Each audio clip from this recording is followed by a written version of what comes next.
வாழ்க வையகம், வாழ்க வளமுடன். வாழ்க்கை மலர்கள். நால்வோர் நற்சிந்தனை. ஆகஸ்ட் 15. தலைப்பு: மகரிஷி கேட்கும் வரம். இளம் வயதிலேயே என் உள்ளத்துள் 4 வினாக்கள் எழுந்தன. அவற்றிற்கு விடை காண்பதே எனது பிறவியின் நோக்கம் என்பது போன்ற உணர்வோடு சிந்தனை சுடரிலே என் வாழ்நாட்களை செலவிட்டேன். வெற்றி கிடைத்தது. முதல் வினாவாகிய தெய்வம் தெளிவாக உணரப்பெற்றேன்.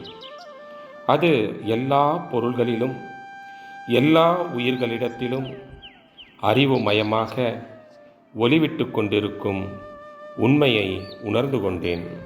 மூன்றாவது வினாவாகிய அறிவு எது என்பதையும் ஆராய்ந்து அறிந்து கொண்டேன்.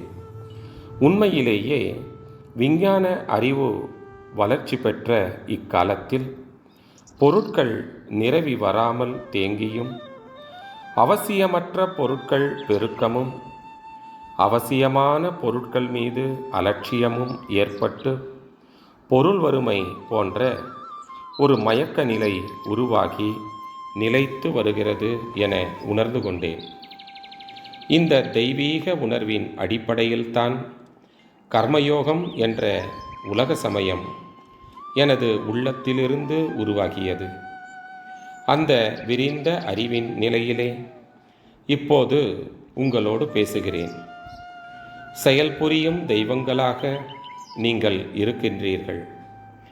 உங்கள் செயல்கள் மூலம்தான் மனிதனுக்கு, உலகுக்கு வேண்டிய அனைத்தும் கிடைக்கும். இறைவனே உங்கள் அனைவருக்குள்ளும் அறிவாக இருக்கிறான். உங்கள் உடல் உறுப்புகளிலே ஆற்றலாக இருக்கிறான்.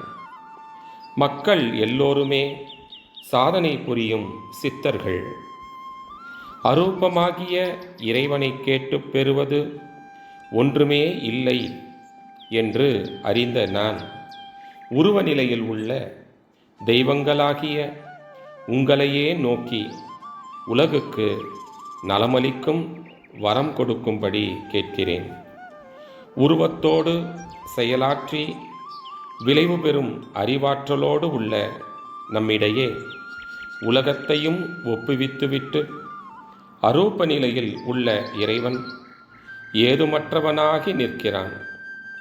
இனி அவனை கேட்பதில் பயனில்லை.